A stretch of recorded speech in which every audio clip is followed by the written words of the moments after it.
Je m'appelle Pierre-Jean Mahé. Je suis né près de Lonvolon en 1870, au village de Kermaria. J'ai 10 ans. À une veillée près de la ferme de mes parents, j'ai entendu chanter cette histoire de l'incendie d'un chauffe-eau à Terre-Neuve en 1847. Dans ce chant, Roger-Georges Napoléon de Goudelin nous parlait de la pêche à la morue autour des îles, de l'autre côté de l'océan, à Terre-Neuve.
Deux ans après, je m'embarque comme gravier pour Terre-Neuve.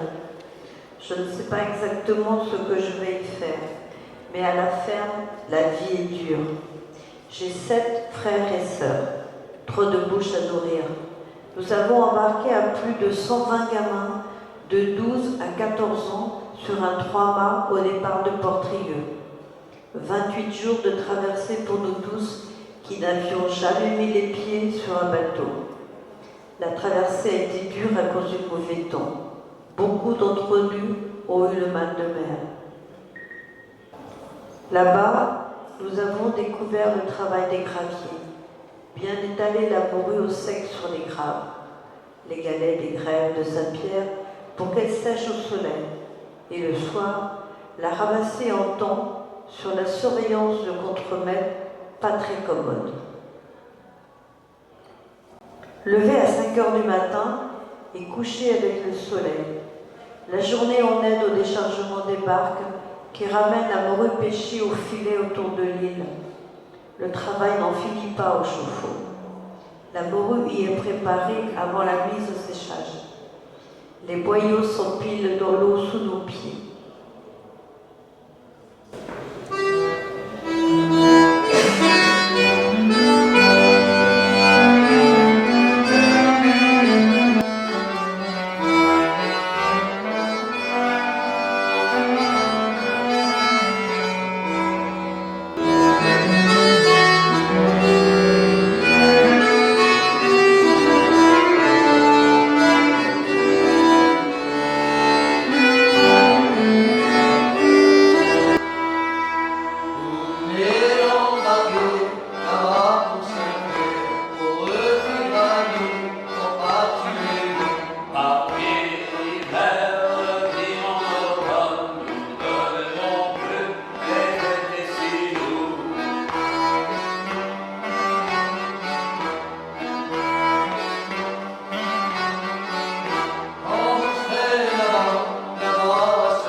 Au bout de 3 campagnes de 9 mois comme gravier à Terre-Neuve, j'ai le droit d'être inscrit maritime. Je connais un peu le métier. C'est dur, mais j'ai envie de m'embarquer sur un bateau. Je trouve en février un embarquement comme Mousse sur la Marie-Josée, terre de vie et de Bilic. Cette fois, je pars sur les bancs.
Fini la pêche à la côte et le travail sur les crabes.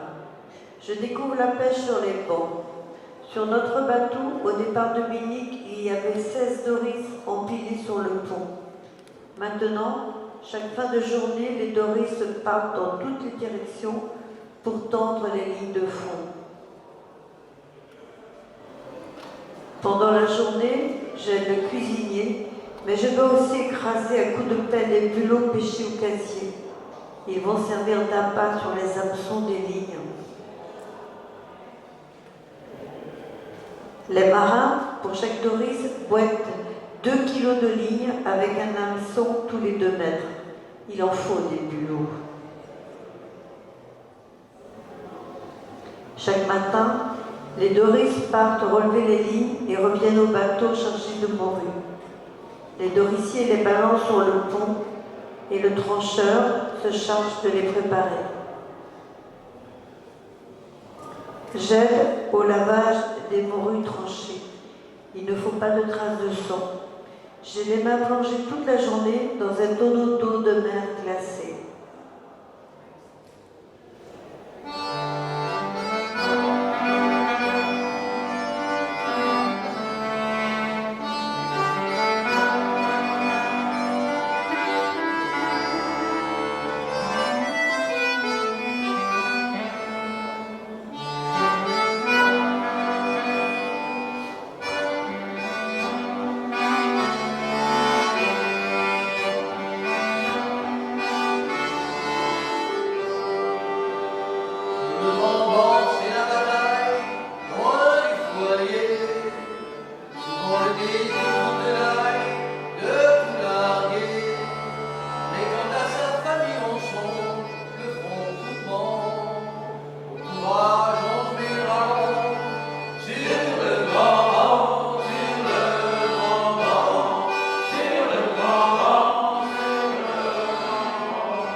campagne, j'ai entendu pour la première fois les chants de marins, les chants de travail des marins.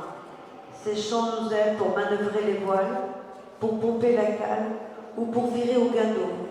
Quand on chante, on oublie la fatigue. En tout cas, on y pense moins. C'est celui qui mène le chant qui donne la cadence à l'équipage. Chacun y va de son chant préféré et rajoute des couplets entendus sur d'autres bateaux. D'autres inventent des paroles sur des airs qu'on connaît.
Autour de nous, sur le banc, il y a des bateaux bretons, basques et normands.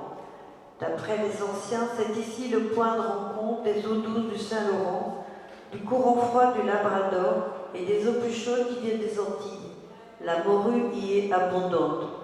C'est pourquoi il y a tant de bateaux à la pêche sur le grand banc, le banc de Saint-Pierre, le banc Cros ou le bonnet flamand qui est plus au nord.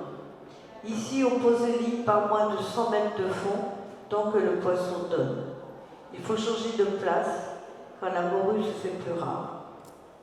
Le bateau est au milieu des glaces errantes, des brumes, des bourrasques de neige, des tempêtes. On se met à la cave quand il fait trop mauvais ou au mouillage pour pêcher. On fait confiance au capitaine pour éviter tous les dangers.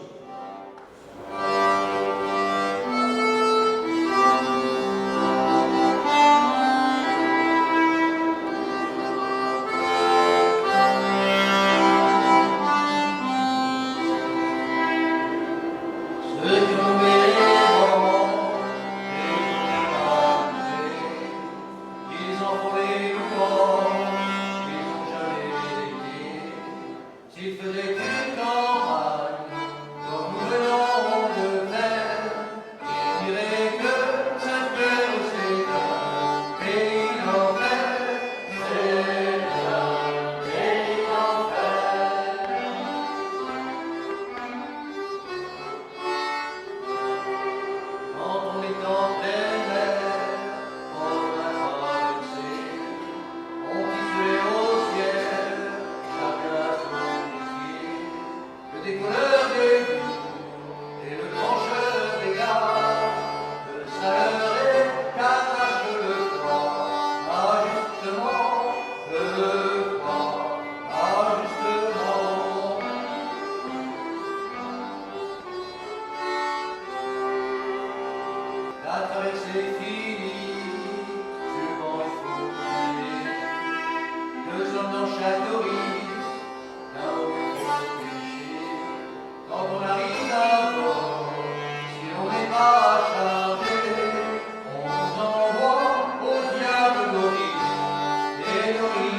qui avons vu que nous avons péché.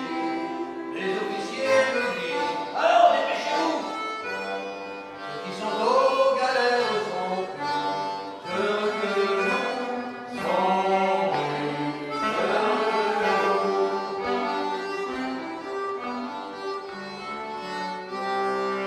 La campagne terminée, au pays français, revoir les jolies filles que nous avons laissées, leur raconter nos peines, tout ce que nous avons souffert, et leur dire que ça vient c'est qu'un pays d'enfer, c'est un pays d'enfer.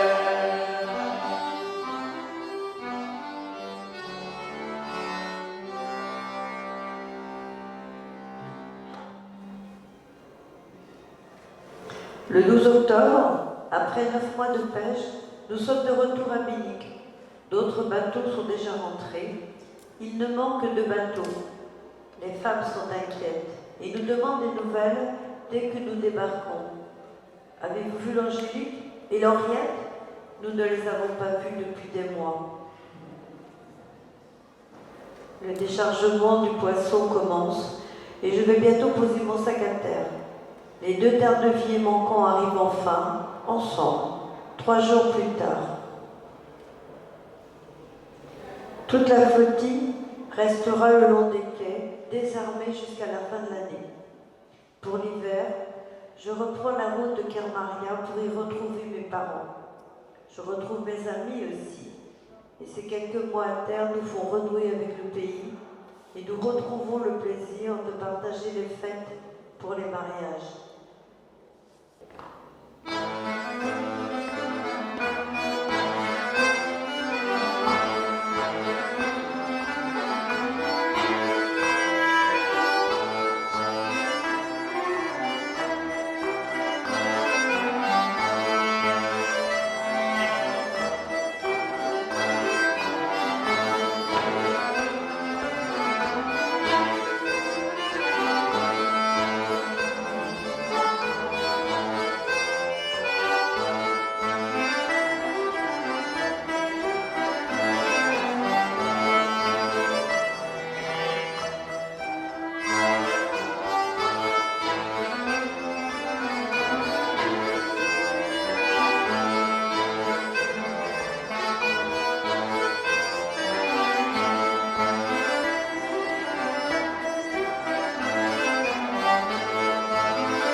Maintenant, j'ai l'âge d'être matelot. Je cherche un embarquement. Mon oncle Henri Leloir est matelot sur le Bretagne. Il part de moi au second qui passe à la maison. Je suis enrôlée début janvier. Le départ est prévu le vendredi 15 février au Légué, à la marée du matin. La veille, je viens poser mon sac à bord et saluer le capitaine Le Glatin, le patron du bateau. Puis, je retrouve tout l'équipage dans les bistrots du port. Un dernier verre à terre pour ne pas penser aux mois qui vont venir. Pour certains, la bordée de départ va durer toute la nuit et le second embarquera les retardataires tôt le matin après avoir fait le tour des bistrots. Et à manger ses 400 francs et s'en ira que monsieur Ban. Il a mangé ses 400 francs, il s'en ira que monsieur Ban. Et à manger ses 400 francs et s'en ira que monsieur Ban. Il a mangé ses 400 francs, il s'en ira que monsieur Ban. Bidon les toro, bidon les bouteilles. Bidon les toro, bidon les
Le glatin est un bon capitaine.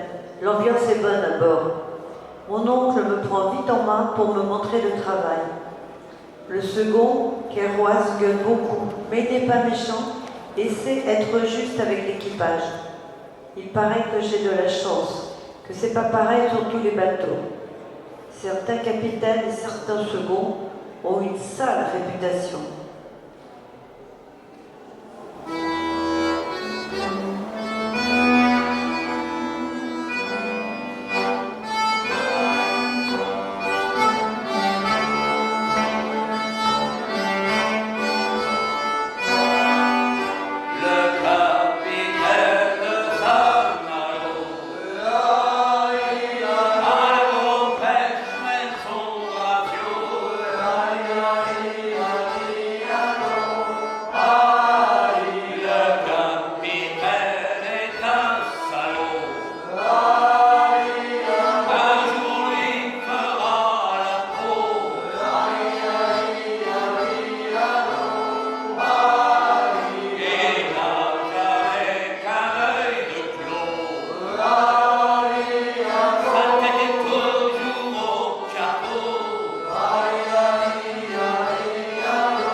On est arrivé sur les bancs, debout à 5 heures.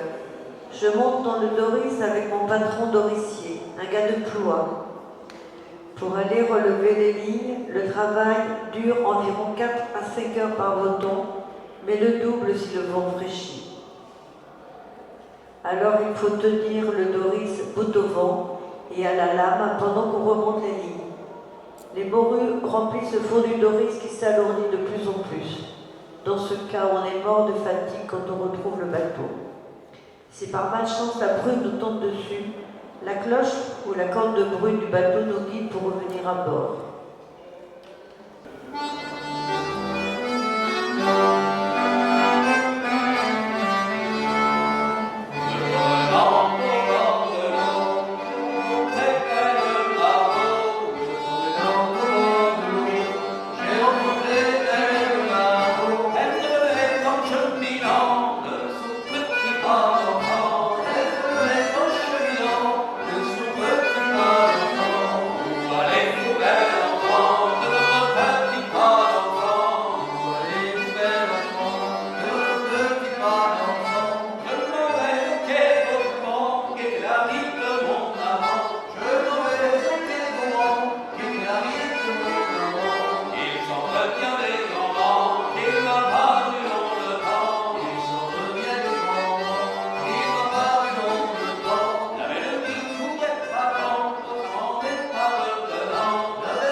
Quand on arrive au bateau, on vide le dory de sa pêche, en balançant les morues sur le pont par-dessus le plat-bord. On remonte à bord, mais le travail n'est pas fini. Il faut préparer la morue pour la conserver, chacun à son poste de travail. On commence par les brouhailler, retirer les intestins. On met de côté les foies et les langues, puis on décolle chaque morue en lui coupant la tête sur une grosse lame de coton. Ensuite, le trancheur la fend en deux et lui retire l'épine dorsale. C'est alors que commence le travail du saleur dans la cale. De lui dépend la qualité de la morue au retour. C'est ce qui fait son prix, donc le gain de chacun en fin de campagne. Tout l'équipage se relaie en chantant tous les 2 ou 3 jours pour creuser les tranchées dans le sel qui remplit la cale. On appelle cela curer les reins.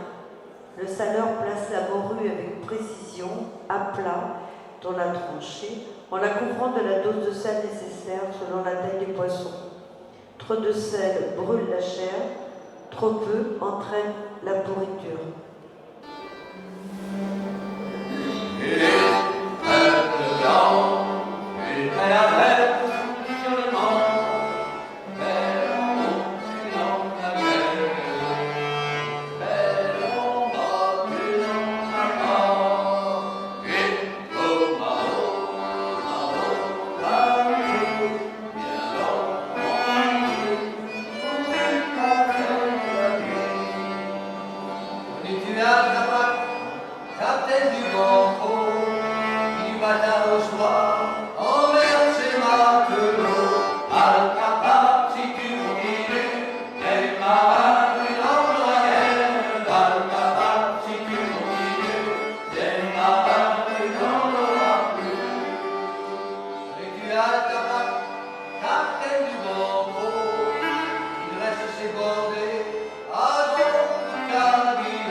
Again.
3 mois de campagne sur les bancs et la cale est presque pleine. Le capitaine décide de rejoindre Saint-Pierre et Miquelon, où un bateau nous attend. Les marins appellent ce bateau un chasseur. C'est lui qui va nous prendre notre première pêche pour l'envoyer à Bordeaux le plus vite possible. Il nous apporte du sel et des vivres fraîches. Un tour à terre nous fait du bien. On prend le temps de se laver et de faire enfin un peu de lessive.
Nous recommençons la pêche, cette fois pour remplir la cale et revenir avec notre chargement de morue au pays.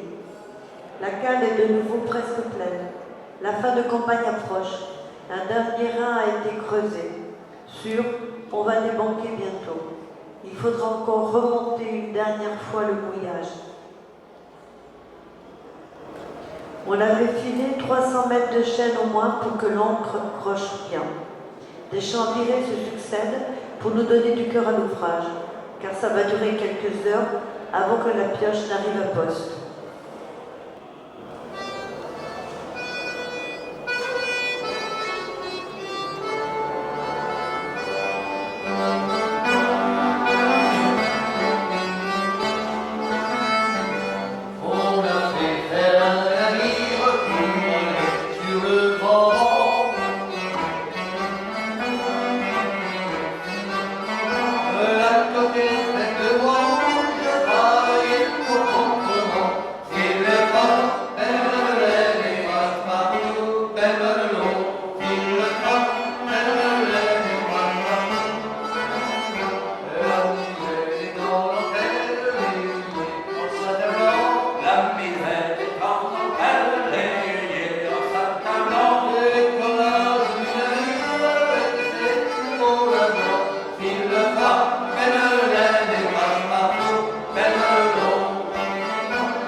Pour revenir au pays, les vents sont souvent portants, mais gare aux approches.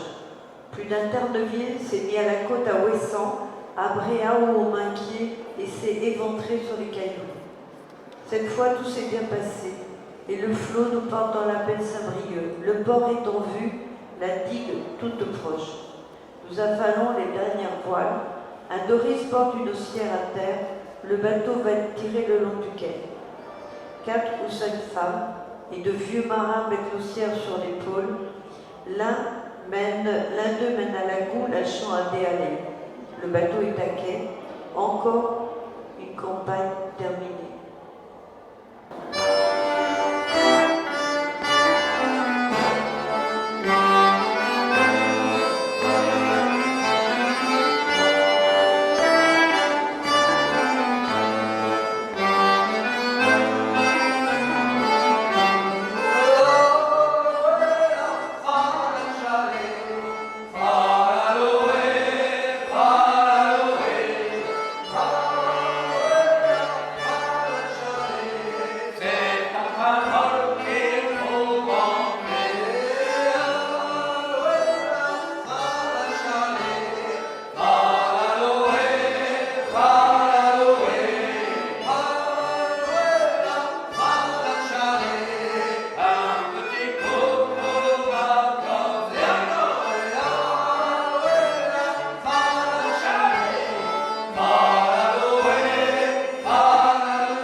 Pêche ou crève était l'un des mots d'ordre les plus connus du Grand Banc.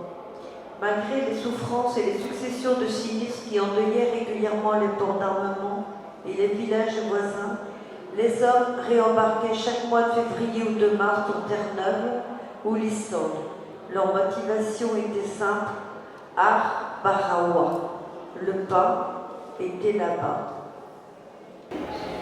En face, les armateurs, avant tout des hommes d'affaires, vont s'enrichir.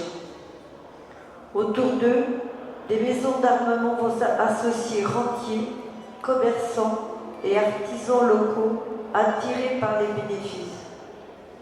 Les belles demeures d'armateurs vont s'élever sur les quais. Les marins se moquent des armateurs avec une chanson sur la femme du président de la société d'armement.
Cette prospérité se heurte parfois aussi à la révolte des marins qui demandent une plus juste part.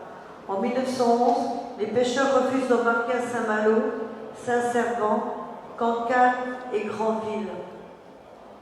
Les marins de Cancale seront les derniers à résister aux armateurs pour demander un contrôle par les marins du nombre de morues pêchées et une meilleure répartition des parts de pêche. Ici se termine l'histoire de Pierre-Jean Mahé. Après d'autres campagnes sur les bancs et quelques-unes à Islande, il finira sa carrière à la pêche côtière. Il avait commencé comme gravier à 12 ans Il pourra maintenant toucher sa retraite d'inscrit maritime. En effet, à partir de 1850 à Terre-Neuve, la raréfaction de la matière première et la disparition progressive des privilèges autrefois accordés aux pêcheurs français condamnent la pêche sur les bancs. Les engagements financiers des armateurs bretons sont lourds pour des résultats devenus médiocres. Les navires terre-neuviers, le Trois-Mâts goélette de 3 et 500 tonneaux demandent une quarantaine d'hommes d'équipage. Et la navigation vers les grands bancs représente 20 à 45 jours de mer. La goélette à hunier, 200 à 180 tonneaux, exige moins d'hommes et peut atteindre l'Islande en une semaine. La goélette, bien plus manœuvrante, permet une pêche à la côte avec des lignes le long du bord, mais gare au coup de vent de suroît qui drosse les bateaux sur les côtes. Dès la guerre 14-18 marque un tournant. De nombreux voiliers seront détruits ou coulés. Le prix des fournitures, la mévente de la morue, des campagnes déficitaires auront raison des armements. Les chalutiers à vapeur se multiplient et vont remplacer terre-neuviers et goélettes. Une page se tourne. La grande pêche va se poursuivre à partir de quelques ports, Bordeaux, Saint-Malo, Fécamp, et la morue sera maintenant pêchée au chalut. Il est frappant de constater la fierté de leur métier que gardent tous ceux qui ont fait la grande pêche. Le grand métier, disent-ils. On peut comparer cela à la fierté des mineurs de fond des mines du Nord. La même dureté du travail, le danger quotidien et un rapport physique au travail très intense. Pour eux aussi, là était le pain.